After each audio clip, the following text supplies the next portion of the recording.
तो अगली पोएम का नाम है rain on the roof. Roof होती है हमारी छत होती है, जब बारिश होती है तो उस पर जब आवाजें आती हैं तो आप नीचे जब कमरे में होते हो तुम्हें सुनाई देती है ना, उसके ऊपर कोई पोएम लिख डाली। हाँ हाँ लिख डाली। क्या है वो पोएम? बड़ी प्यारी सी पोएम है, बड़ी अच्छी पोएम है। तुम बस इसे महसूस करो, सोचो कि तुम अपने अभी कमरे में हो, अपने रूम में बैठे हुए हो।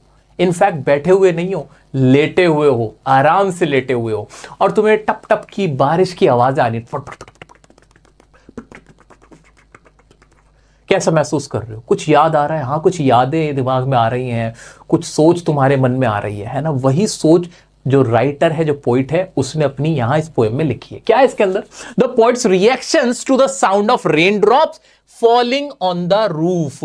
अब रूफ को कैसे याद रखना है? ये लाइन तो तुम्हें समझ में आ गई होगी कि इस पोएम में पोइट ने अपना रिएक्शन दिया कि उसे कैसा लगता है जब बारिश आती है और उसकी छत पर बूंदें टपकती हैं और उसके कानों में वो साउंड आता है, तो वो कैसा महसूस करता है। तो यहां पे एक वर्ड यूज होता है इस पोएम के अंदर, शिंगल। शिंगल का मतलब होता है टाइल्स। वो जो छत पर टाइल्स लगती है ना बड़ी बड़ी, उनको बोलते हैं शिंगल, उन टाइल्स को बोलते हैं।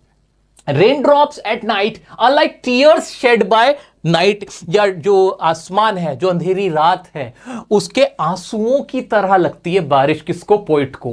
कि जो डार्क नाइट है उसके आंसू हैं ये बारिश, ठीक है, जो क्लाउड है वो आंसू है, ठीक है। Sound of rain drops help him fall asleep, और वो जो साउंड है वो उसको काफी मधुर लगता है, प्लेजेंट लगता है, और वो सो जाता है, बहुत उसको प्लेजर मिलता है। He has memories of his loving mother, साथ में उसे अपनी मां की याद आती है कि कुछ साल पहले जब उसकी माँ अब उसकी नहीं है, अब उसकी माँ जिंदा नहीं है, तो जब उसकी माँ थी तो कैसे उसको सुबह तक सोने देती थी, तो उससे उसको उसकी माँ की याद आती है। यही ओवरऑल इस पोएम में लिखा हुआ है। ये लाइंस तुम्हें याद रखनी है क्योंकि इन्हीं से तुम्हें अपना आंसर बनाना है। ये लाइंस तुम्हें हेल्प करेंगी आंसर लिखने में जब तुम्हारे सामने स्टैंजा आएगा या इस चैप्टर, इस पोएम से रिलेटेड क्वेश्चंस पूछे जाएंगे।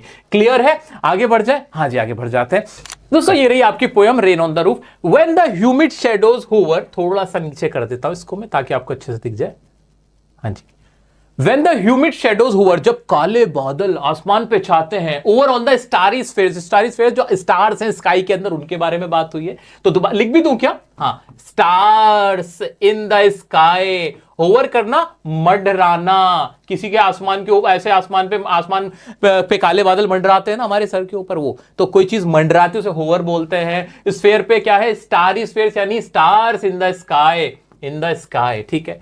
And the melancholy darkness, melancholy का मतलब जो उदासी वाली जो डार्कनेस है, जो अंधेरा है, जेंटली वीप्स इन रेनी टीयर्स, इस अंधेरी रात को क्या कहा गया कि अंधेरी रात के आंसू हैं ये जो बारिश है, इस अंधेरी रात के आंसू हैं ये जो बारिश है। व्हाट अ ब्लिस, ब्लिस का मतलब प्लेजेंट है, मजेदार है, खुशी की बात है, वर्ड मजा आता है। What a bliss to press the pillow of a cottage chamber bed, क्या आप कितना मजा आता है कि पिलो लेके मैं आराम से सो जाऊं, आराम करूं ऐसी रात में। Of a cottage chamber bed and lay listening to the patter, patter का मतलब वो जो साउंड आ रही है पट, वो of the soft rain overhead, और मैं इसको अपना सो जाऊं, अपना तकिया लेके, बारिश हो रही है, अरे कुछ काम वाम कर लेते यार, खाली बैठे हो, सो रहे हो बस बारिश में। चलो आगे बढ़ते हैं, क्या कह रहा पोइट हमारा, यहां तक क्लियर है ना?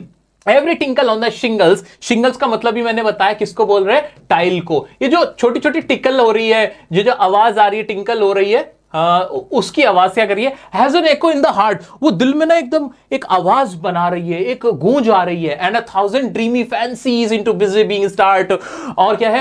And a thousand recollections weave their air threads into woof, और क्या हो रहा है? उससे जो उसकी पुरानी मेमोरीज है वो उनमें डूबा जा रहा है, उसकी जो इमेजिनेशन है पोइट उसमें चला जा रहा है। As I listen to the patter of the rain upon the roof, जैसे ही मैं पैटर, जो पटपट की आवाजें सुन रहा हूं मैं, जो छत के ऊपर से मुझे आ रही है, उससे मुझे जो मेमोरीज है मैं उनको बुन रहा हूं, अपनी एक दुनिया बुन रहा हूं, इमेजिनेशन में जा रहा हूं, ठीक है, यही कहना चाह रहे हैं। आगे बढ़ते हैं, लास्ट हमारा paragraph.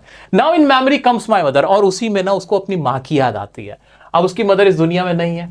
As she used in years agone to regard the darling dreamers, darling dreamers किसको कहा गया है? डार्लिंग ड्रीमर्स उनको कहा गया जो अपनी मदर को मिस करते हैं, जिनको मदर की याद आती है, उनको कहा गया डार्लिंग ड्रीमर्स।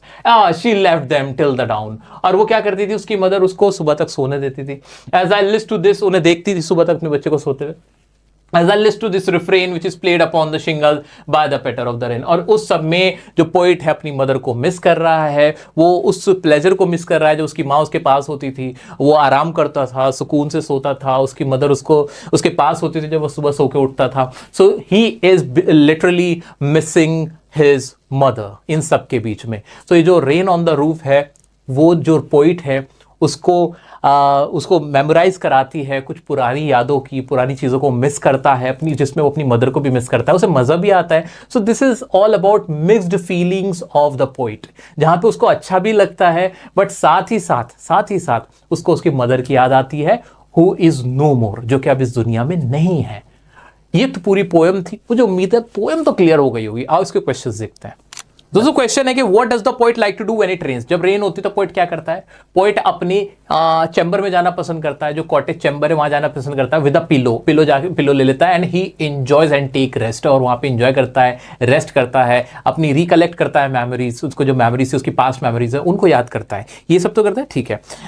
और एक क्वेश्चन है कि what do the following phrases, in phrase का क्या मतलब? ह्यूमिड शेडोज का मतलब क्या है? ब्लैक क्लाउड्स को ह्यूमिड शेडोज कहा गया है। स्टारिश फेस को, जो स्टार्स है स्काई में, वो तो तुम्हें पता ही था, ठीक है, ये तो तुम आराम से कर लोगे। Is the poet now a child? Is his mother still alive? No, the poet is no more a child. अब वो चाइल्ड नहीं है और उसकी मदर अलाइव नहीं। No, she is not still alive. ये आंसर तो इजीली कर ही लोगे। Do you like rain? What do you do when it rains? ये तो आसान सा क्वेश्चन था। Yes, I like rain, I like the sound of the rain, ऐसे करके आप इसका आंसर कर सकते हो। कुछ क्वेश्चंस यहाँ पे भी हैं। What does the poet feel when he hears the rain on the roof? Same question है, डिफरेंट तरीके से पूछा गया। वो क्या करता है? ही गोज टू, कहा जाता है, वो कहा जाता है अपने कॉटेज चैम्बर में चला जाता है with a pillow and enjoys the sound of the rain, और वो सबको एंजॉय करता है, ठीक है। नेक्स्ट क्वेश्चन है, what role does the poet's mother play in his thoughts? वो अपनी मॉम को मिस करता है, जो मॉम से जुड़ी उसकी मेमोरीज हैं उनको याद करता है, उसको एक सेंसरी एक्सपीरियंस फील होता है, वो सारी बातें उसको याद आती है, अपने चाइल्डहुड की याद आती है जो उसकी मदर के साथ उसका बीता था। Explain how the poem shows the soothing power of nature. Soothing power of nature, वो पूरे इसमें पोएम जो भी ओवरऑल हमने लिखा हुआ है ना, जो हमें याद था, पूरा लिख सकते हैं बहुत आसानी से। ये सारी बातें तो इसमें लिखेंगे कि इससे क्या होता है कि रेन ड्रॉप्स नाइट लाइक, क्या वो कैसे होते हैं? टीयर्स होते हैं shed by nights. Sound of rain drops help people fall asleep, वो उसमें सोने में हेल्प करते हैं। गिव्स द प्लेजर मिलता है, रेस्ट मिलता है, रिलैक्सेशन मिलता है, और जो ओल्ड मेमोरीज हैं वो याद आ जाती हैं। ये सारी लाइन्स मिक्स करके लिख सकते हो मेरा बच्चा, बिल्कुल लिख सकते हो। इसके अलिटरेशन क्या थे? ह्यूमिड होवर, इसमें हा हा की आवाज आ रही थी तो ये अलिटरेशन था। स्टार में सा सा की आवाज आ रही थी, अलिटरेशन था। पर्सोनिफिकेशन डार्कनेस, डार्कनेस क्या था? ये पर्सोनिफिकेशन हमारा था इसके अंदर। अनोमोटोपिया में टिंकल और पैटर, जो साउंड, किसी चीज की साउंड को दिखाया जा रहा है, आवाज से किसी चीज को बनाया जा रहा है, तो फिर वो आवाज के लिए हम क्या था? टिंकल और पैटर, ये सारे वर्ड थे जो आवाज को दिखा रहे थे। व्हेन वी यूज साउंड, जब हम साउंड का इस्तेमाल करते हैं तो ये सब क्या है? साउंड है। तो ये क्या है? ये हमारे ओनोमेटोपिया है, ठीक है।